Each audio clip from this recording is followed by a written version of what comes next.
Welcome to the Mcintosh YouTube show right here from the lovely quarters of Smash Park in West Des Moines. I want to thank them for giving us this venue. We're here with Jeff Karnowski. He is with the Snacks. And Jeff, first of all, thank you for coming in. Thank you for having me. Tell us a little bit about the Snacks. The Snacks are a two-piece, kind of tongue-in-cheek music duo. We are the finest dressed men in the house. We come full in tuxedo top hat, and we just have a tongue-in-cheek style of entertainment. It's musical. Okay. We play everything from Snoop Dogg to Britney Spears to Frank Sinatra, so we can cover the full gamut. The two of you? Wow. Yeah, just two of us. Okay, piano and drums. Piano and drums, and my man Mike Foff makes it all happen. He can cover bass with his left hand. And but yeah, we do a lot of public places, bars and stuff. A lot of weddings, a lot of parties and stuff like that. It's just a lot of fun. Very unique. You're here at Smash Park on Friday, May 3rd. So tell us a little bit about what people can expect when they pack this place to hear the Snacks. People can expect a party.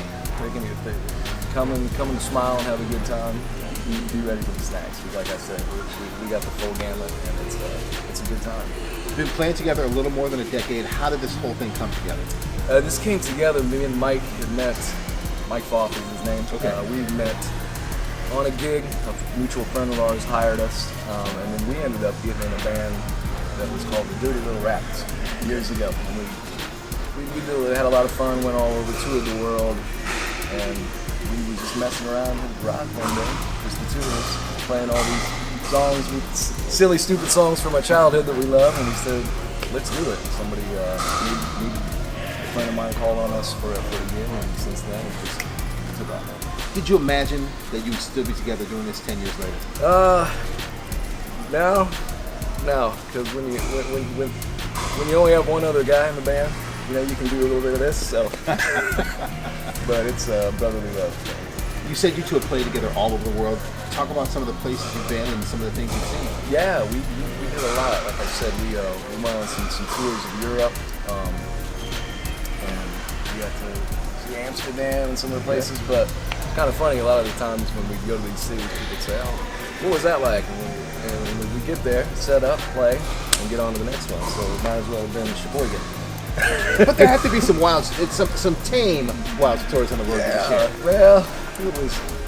I can't get us in trouble. Okay. No, I'm just joking. No, we tried to be cool. Yeah, we had some fun. We had some fun, no doubt about it. To experience different parts of the world. Often people are in 2, 3, 4 bands with a day job, but you don't have the quote unquote day job. You do music full time. We're rocking it, yo. We're rocking it.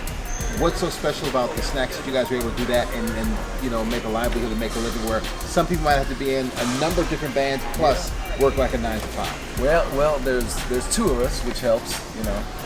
Obviously, when it comes to being cost effective, having two guys, and it's just really unique, you know. We feel like there's nothing like it, and if you get a chance to see it, I think you realize it's a wonderful kind of thing. You said you're in other cities like Austin and Denver, but you came back to the North. I did. Why is that?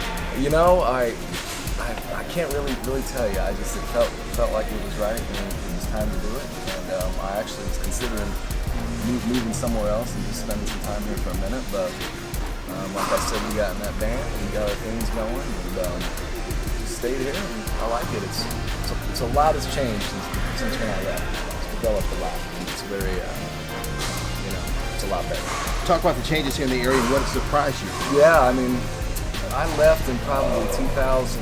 I've been back for a while now, but just from leaving in 2002 to coming back, just you know, I feel like the downtown area progressed a lot, and just the mindset of people just seemed like a lot more progressed. For the good. Has it been more lucrative for you music-wise to be here as opposed to some of the Austins and the Denver, Colorados? Very much so. Very much so. And that's kind of the perception, you know, you get like, oh, I'll go to Austin or something. It can be oversaturated, and it's the type of music you're playing too. I mean, let's face it. You're playing jazz. It is what it is.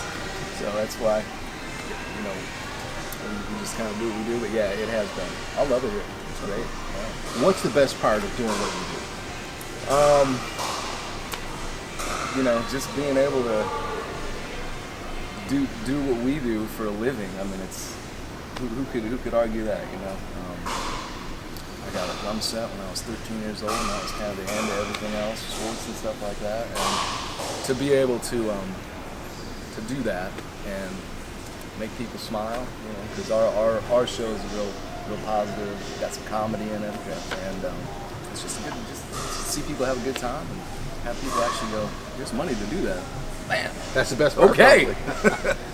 So yeah, when the check clears. Exactly, that's the best part, got to clear. Clears, yeah. How did you personally get started? Music. My dad got me a drum set when I was 13 years old, and like I said, that was it, man. It was the first day I went down to the basement, didn't know what to do, and by the end of the day, I could kind of play a beat, and it was over. And then I got to play bass and this and that. And me and friends would do it every single day after school. Thankfully, kept us out of a lot of trouble, but it was just tunnel vision from there. It sounds like you knew early on that music was your love. At what point did you think, or realistically begin to think, I can make a living doing something I love. I can really make a living doing this. Yeah. Well, I think probably my early 20s, and you got to do what you got to do too. It's not like, of course, you got a lot less responsibilities back then and stuff. Right. But you got to. What I did was kept costs low in my life, and but I just always believed in it. To any young kid coming up who may be watching this, or who may think, music is my love, that's what I want to do, what advice would you give to that? Believe in yourself. Don't listen to other people tell you you can't do something. Don't listen to people say you got to do this, you got to do that. Do what you're supposed to do. Just keep on doing it. Keep on practicing. Keep your ears open. And I'm sure the key to your success is kind of evolving so you don't get stale. How has the Snacks evolved over the years? We just like to learn a bunch of new songs. To be honest with you, we've obviously made investments in equipment, some marketing and stuff like that. But we just find the fun is to learn these songs that people love and forgot about. We'll play a lot of stupid songs. I'm gonna be honest with you, but they're fun, and it's nice because we have one person who needs to learn the chords. In bands, a lot of time that'll be the problem. Is everybody can't get together and over this. So Mike, do this. He goes, boom, we're ready to go. You mentioned you play everything from Snoop Dogg to Britney Spears, was it? Yeah. How did you know that you could make that work? How did you two know that that the crowd would respond and that people would want to come and hear what you're offering? It was all just trial and error, I guess. We had a regular gig at a place. Now I believe it's called the Up Down in East Village. Okay. It used to be called the Underground when they first opened it up. Okay, I'm familiar with the Up Down. Yeah, and our good friend Jared, he said, I'll have you guys come in every Wednesday. So we would get to come in every Wednesday and just kind of do our thing. And we wing it a lot. And we're not Whitney Houston by any means when we sing, and that's part of the charm, I feel like, because people are like, man, that could be me singing up there, and I could probably be better than him. But it's just fun. Mike's such an accomplished piano player, too. He went to the New England Music Conservatory, and he has his master's, so I mean, it's like, for him to be playing, the pop songs, it's not rocket science for him to go, okay, two minutes, I got it all figured out. So it's pretty remarkable to watch. You and Mike the Snacks will be here performing at Smash Park on Friday, May 3rd, but you're also in another band, right? Yeah, I do some stuff in Decoy, and Mike plays some freelance gigs too, every now and again. But yeah, I've been playing bass with those guys for about a year and a half. Ever any thought? I know you like it here. Mm-hmm. Ever any thought for you guys maybe taking this on the road? Maybe. Yeah. I know you said you lived in bigger cities, Denver mm-hmm. and Austin, Texas. But any thought to take the Smacks on a tour? Maybe other cities, bigger cities. Absolutely. We have a manager that works for us right now, and we love it here, and we base everything out of here. But we're absolutely willing to do that. We've talked about it for a while, and we've done some other cities. We've done a few in Chicago and Colorado and here and there. But yeah, it can always be in the plans. And you mentioned having a manager. How important is management to furthering your success? I think it's very important. Keeps things organized, and he's really good and knows a lot about music business and music industry. And sometimes musicians aren't the smartest guys when it comes to just life, so it's a good thing for us, and he really keeps us on point. Is there a website or Facebook or Instagram or Twitter page for people who want to check out the Snacks? That's all right. I almost said the Smacks. That's all right. That's all right. Absolutely, and it's go on our Facebook, and it's the snacks.net, and that will lead you to everything else. But our Facebook's where we do a lot of booking and a lot of just promotion out of. Okay. All right. We appreciate you coming in, Jeff Karnowski. We're going to have much more Jeff Karnowski. This is the Marcus Mcintosh YouTube show, The Snacks, here at Smash Park on Friday, May 4th, right? 3rd. May 3rd. Check them out. Welcome back to the Marcus Mcintosh YouTube show. We're here at Smash Park, and our guest this time around, or right now rather, is Dupree Welcome. He is an entertainer of all levels. Yeah. Dupree, tell us a little bit about yourself. Where you're from, what brings you here? I am originally born and raised in the Quad Cities, Rock Island, Illinois. Okay. And I kind of grew up as a little bad kid there. I did a little bit of everything under the sun when it comes to being bad. So 18, I moved to Des Moines, and I kind of got myself started with work, like Hy-Vee, Wells Fargo, the whole corporate side of the life. And then I started to dance. I became a dancer when I was 18, and I was like the Napoleon Dynamite of music. I was bad, man. I was bad for real. I kind of just went to like local dance studios and kind of just like asked for my in. I really didn't like know much about like the choreography aspect with like the whole routines and everything like that, but it grew on me. And then I had one of my boys. He told me because man, you look like an LA kid. You should move out to LA. And I was like, man, I don't even know if LA exists. Like it was never in my like dream or mindset to ever go out there to even visit or anything. No, absolutely not. Why is that? I wasn't fortunate enough to have that side of the world in my mind. Okay. So you weren't thinking a broader picture, you're just thinking what's in the world around you. Yeah, I really lived in the now a lot of my life. My dad, I'm not going to say he was the best role model, but he was the kingpin of his time. And I followed into that step. I sold a lot of drugs, I smoked a lot of weed, and it is what it is in that aspect. Like, it really wasn't the best part of my life, but it was a learning experience, and I knew what not to do. So how did you break that habit? I'm sure you said your dad was a kingpin. Yeah. This time, I'm sure it's not an easy cycle to break. No, absolutely not.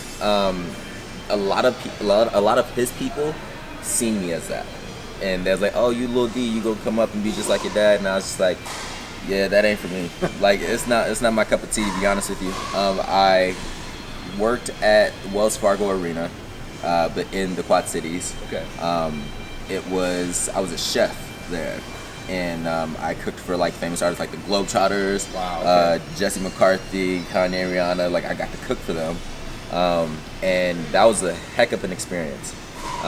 We ended up getting raided by the police and stuff, and we became homeless at that time. Middle of winter, I was homeless for like 2 weeks. Wow. And it was rough, man. It was rough. My dad, he poofed, and I was by myself at like 17, and one of my just took off. He was just kind of in his own thing, and one of my boys was like, "Yo, man, I'm coming to get you." And I was like, "All right, where we going?" He was like, "Des Moines." So then he came up here and he was like, "Look, you got a week to find a job, or I'm taking you back." And I was like, "So where would you be right now without that friend who was willing to come get you and take you out of a situation that was at best desperate?" Yeah, I would say that. I don't know, man. I really have absolutely no idea. I'd say I'd be dead, man. Like, it's hard being alone, homeless in the middle of winter. It's hard. Not really having nowhere to go. Like, I had cousins, and I had like other friends out there who I wouldn't really call friends, because it was like, "Yo, can I stay here on the couch for a night or something like that?" No, man, I don't think that's gonna slide. And it's like it gets rough at that time. But not only did that friend bring you here, he said, "Look, you have a week to get your act together, or I'm taking you back." 7 days, was man. that kind of a kick in the butt to get you, thinking away from street life and onto, something that you could respect? Yeah, absolutely. I really was just like, I really want to be a gentleman. I want to see what that other side of life is like. I want to learn myself into the corporate world. I want to see what it's like to actually speak fluently and not in the whole ghetto slang that everyone else kind of portrays in their own hometown, of course. So I grinded myself into the dirt, man. I ended up working like 4 jobs. I worked at Hy-Vee, I worked at Buffalo Wild Wings, I worked at UPS and Wells Fargo. And it was all conflicting times and different days. Some was overnight, and some was at like 5 a.m. and then I'd get home at like 11 p.m. and then I'd do it again. And then that's when I pursued the art of dancing and poetry. You mentioned that you were the Napoleon Dynamite of dance. What Yes. made you want to dance? And seeing that you were the Napoleon Dynamite of dance, what kept you going? I had a mentor coming up. His name is Chris Britton.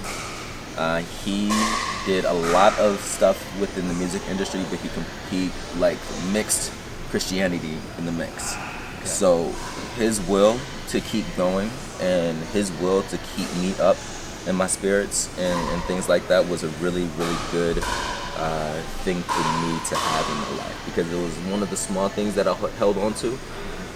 So whenever I like got into a bad spot or something like that, I would think about him and I was just like, what would he do, or what would he say to me if he was here? And he'd probably smack me in the face and say, get my life together.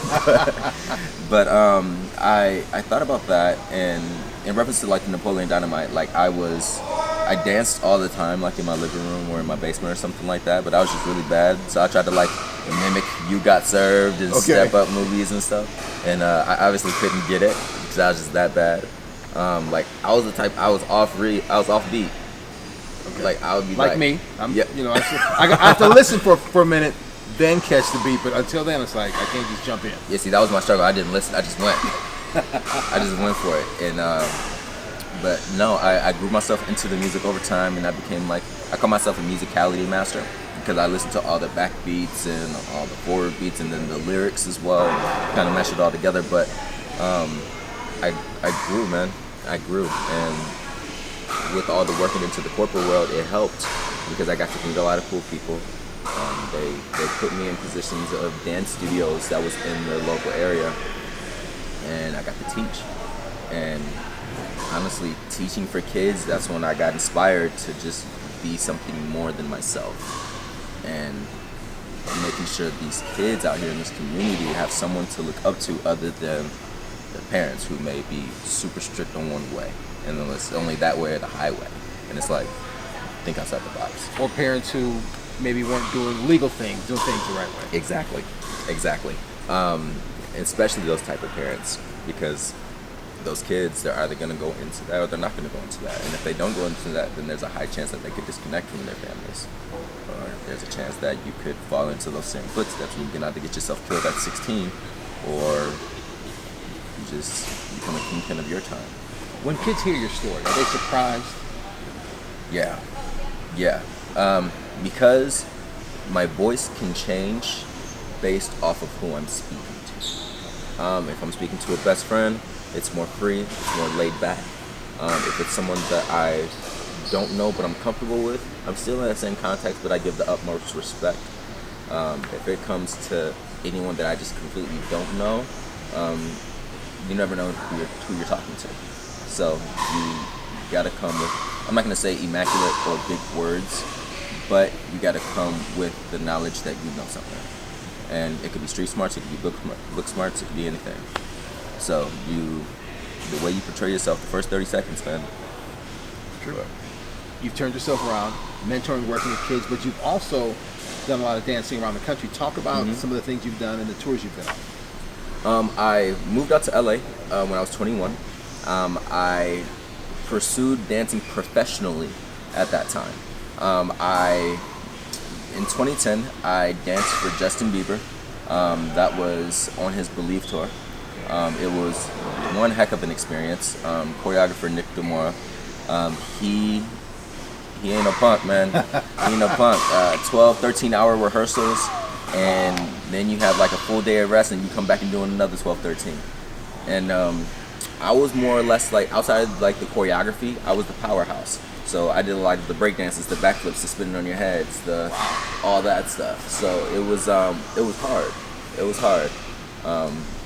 Broke some bones, got some struggles out the way, but it was more or less, it paid off because the tour was a success. I got to dance for Academy Award winners. Debbie Reynolds, she created her entire company as a dance studio. If you don't know who Debbie Reynolds is Grandma Aggie from Halloween Town. Okay. A lot of people reference that aspect. But she also did musicals, she sang, she danced, she was a triple threat. She did everything under the sun. But I went under her studio's wing, and I did a scholarship program there for 6 months. After that, we got to meet famous artists like Chris Brown, Katy Perry, things like that. It was at a moment there where I got to battle Chris Brown. I got to battle him. How'd that go? He bodied me. He bodied me for sure. But I didn't go out like no punk. I definitely showed my worth, and ever since then I stayed in contact with him, and it's kind of just taken off ever since then. Is that on video anywhere? I don't know. Oh my gosh, I You don't know. didn't get that on video? Man. Oh. So the hard part about that is because I've had a lot of people ask me that, but it was, geez, when you're in the room, everybody else is in there trying to absorb the moment as well. Right. So if you're really trying to absorb the moment, you probably won't be on your phone as often. Or it's like, here, let me hurry up and get this on video, but you may actually miss something because you were looking at it through the camera versus actually seeing it and absorbing it and taking it in. If it's on video, that would be dope, because I would like to see how bad I was back then. I would like to see that too. What are you doing right now? So what are some of the things, performances you have or events you have coming up? Currently, I do spoken word poetry as well. We got Poetry Hop tonight at 9 p.m. I do Java Joe's Cafe every third Tuesday of the month for poetry. Okay. For dancing wise, there's a company called Raw. There are LA entertainers who started their own nonprofit organizations who have went international now. They travel around the world and held showcases together for 1,000+ people in each city. I'm going to be performing my own art via dancing and poetry mixed together for the first time, actually. So we'll have people performing poetry, and then I'll be dancing to the words, or I'll be performing poetry and dancing to the words at the same time to give them a visual of what you're saying. May 22nd is going to be that date, and it's actually going to be in Omaha. In Omaha. So people have to travel to see. Yes. Okay. Now, I'm sure you have social media. Give us all your social media outlets if people want to contact you, learn more about you, or whatever. Yeah. My full name is Dupree Welcome. That's DupreeWelcome. Facebook, Instagram, Twitter. You can find me on there. I also do professional video gaming as well. My gamer name is Black Vegeta. Okay. If you can find me on Twitter, Black Vegeta 515. You got to represent the city. Same thing on Instagram as well. I got videos on top of videos of all that stuff. When it comes to my dancing and my poetry and my tour stuff, if you want to see all that, Dupree Welcome's choreography is on YouTube. You can see all my very first dance videos to America's Got Talent, to Iowa State, to everything. So Doing it done a lot. Dupree Welcome, thanks for coming in. Thank you so much. We've been talking with Dupree Welcome on the Marcus Mcintosh YouTube show, coming to you from Smash Park. We're back with more in just a minute. Welcome back to the Marcus Mcintosh YouTube show. We are here at Smash Park. Want to thank our guests now joining us. We have Tim Coleman from Central Campus TV, Radio, and Film. He's in that program. He runs that program. We have Geneva Klein. She's a Roosevelt High School student who won an award recently and is very talented. And Michael Allen, an Earlham High School student, also an award winner. I want to thank everyone for joining us. And I guess my first question is going to go to Tim. Tell us a little about the radio, TV, and film program at Central Campus. Okay, the broadcasting and film program, we have two sides of the program. So we have two teachers. Mr. Kirk Johnson runs the radio and audio portion of the program, and I do the television, video, and film. So while we're teaching students the basics, we provide all the equipment, the editing facilities. We do have a virtual studio, blue screen, green screen, infinite white wall, things like that. We do television style shoots, corporate video shoots, and film style shoots as well, where the students can use their creativity. Sometimes we're doing things for the job where they learn what the industry is like. Sometimes you have to do things to pay the bills, right? And then you have those passion projects, and that's where these students have done so well this year. Is we give them parameters, and then they're able to write the script, run with the program. Like one of the projects we did was we gave them a genre. We said, you pick the genre. We just want to see these props and these words. Give us 5 minutes. And what they come up with, we're always impressed with what they do. Okay, Geneva, I've got to go to you. You're an award winner. Tell us a little bit about yourself and your project. I've kind of grown up doing a lot of music and like a lot of like painting and drawing, and so when I worked with this film project, I love to kind of take what I kind of know and what I'm familiar with and put it into like visual media and like videos. So my project was actually a stop motion animation that was about 1.5 minutes, and it was from the Tom Lehrer song "The Masochism Tango," which is this weird like.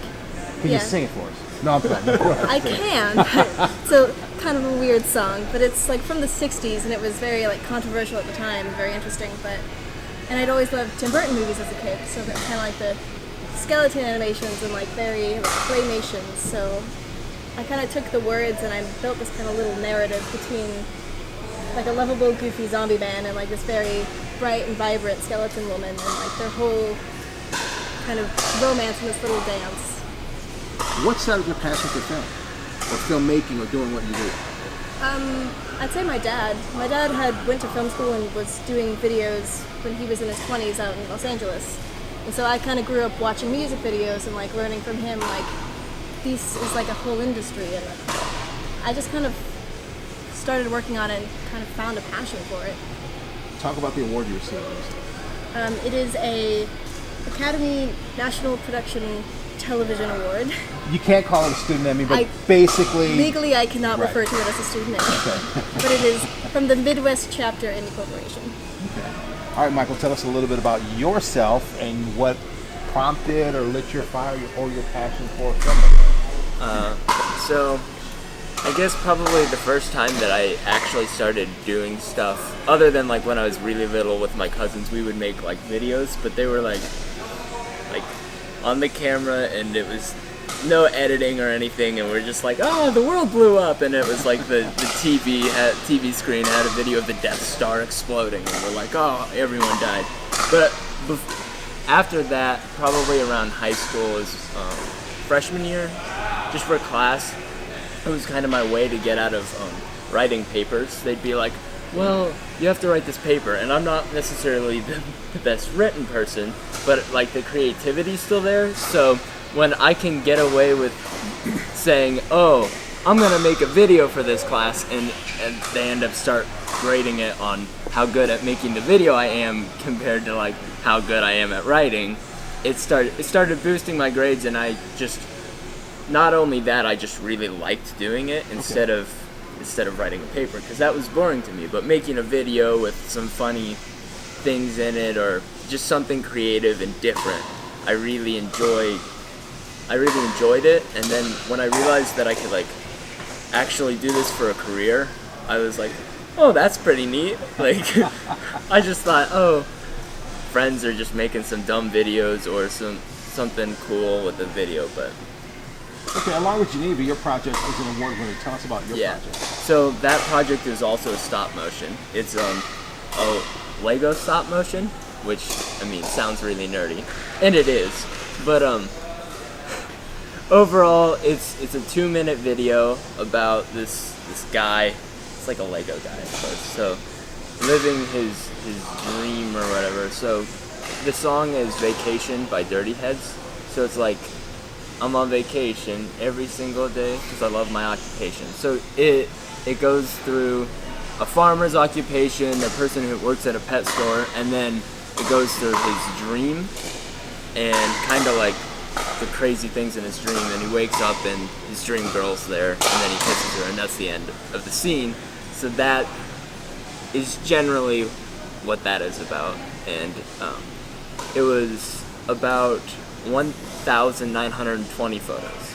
About. Very specific number, but about 1,920 photos. I can't even comprehend being that detailed, that patient.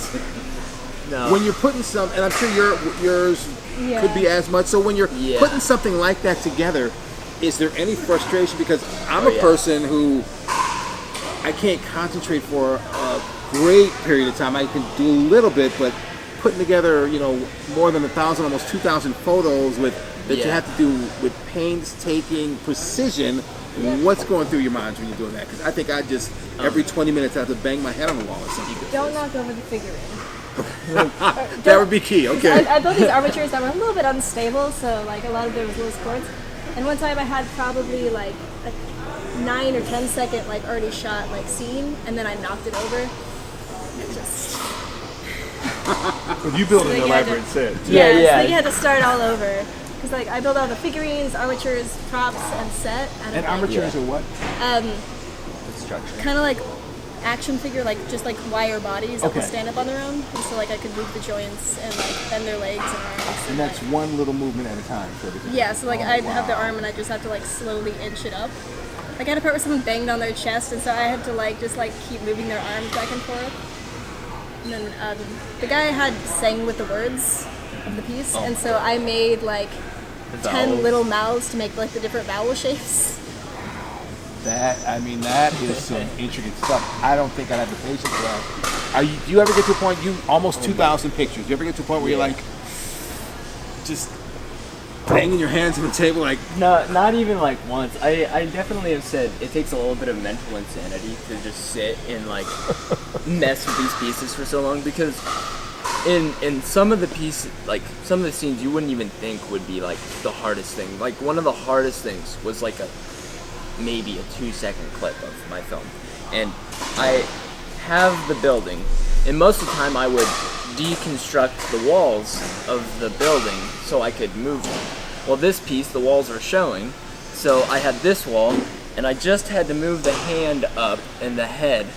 But since my hands were like this, because the walls were here, to not move anything, just it was a mess, and like I redid it like 3 times before I even got what I wanted. And sometimes I would do a scene, and I was like, you know what, I've got this idea on doing a scene, and then I was like, looked at it, and I was like, I don't like this. That was 3 hours of work, but it's not that good, so I scrapped it, and it's just like this giant mess of like my brain. So it's how many hours did you think, would you both say you put into your work?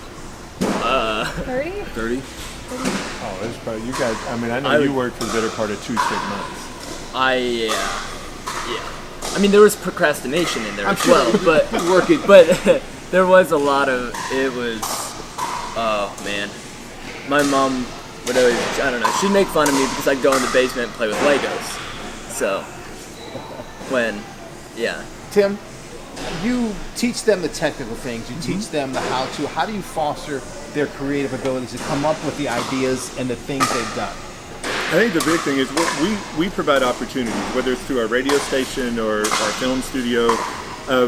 What we do is we put the opportunities out there for them, teach them the basics, and then allow them to. When we spend time with the students, we learn what they really like. Like we knew that, like with Michael, was the minute we started talking about the stop motion project and stuff, you saw his eyes light up. Geneva as well, or we talk about the music video or the Super Bowl commercials we do, things like that. We find what students like, and then we try to drive them toward their project of passion, because when they're passionate about the project, that's where a lot of the real creativity comes in. So we do a lot of different projects, knowing that they're going to like some better than others, but then when we understand what they really like, then that really allows us to come alongside them a little bit more and help them through exactly what they want to create. Because when they have the vision they really want, it's not work to them, right? It really fosters what they can really do with that creative side, and that's why our projects have been so successful this year. With, we had 10 different students nominated for things this year. So, I mean, Geneva and Michael have done a great job. And one thing they do as well is, one thing it fosters is we show the projects to all of our classes, so our students see what their peers are doing, and they're like, "Wow, look what they're doing!" And I want to up my game a little bit, or I So can't competition. Yeah, well, sometimes it's a little healthy competition, but they're more cheering one another on more than a competitive aspect. It's like we were in quite a few different festivals this year, and I think we had different people represented everywhere, and everyone was really backing one another up and very supportive of the creative process of everybody. So that's one thing. We fostered a family atmosphere, so it's more, competitive family, and let's learn from one another, and let's, create this creative production house that we have. And it's been a really cool thing to see the students take hold of that. What does it say about this program that the students are having so much success? it says that we have very talented and creative students. I mean, we would love to take the credit for that, but all we do is we're there to coach them. We're there to provide opportunities for them, and then just give them the ability to just run with their ideas and just create. And you know, that's just been the beautiful thing about watching them. Michael, what's next for you? You're a high school senior at Earlham High School. What's next for you? So I'm planning on going to Montana State next year for film and photography major, and I'm mainly gonna lean towards the film side of it. They let you choose once you go into the program, but you will have to do a little bit of both film and photography.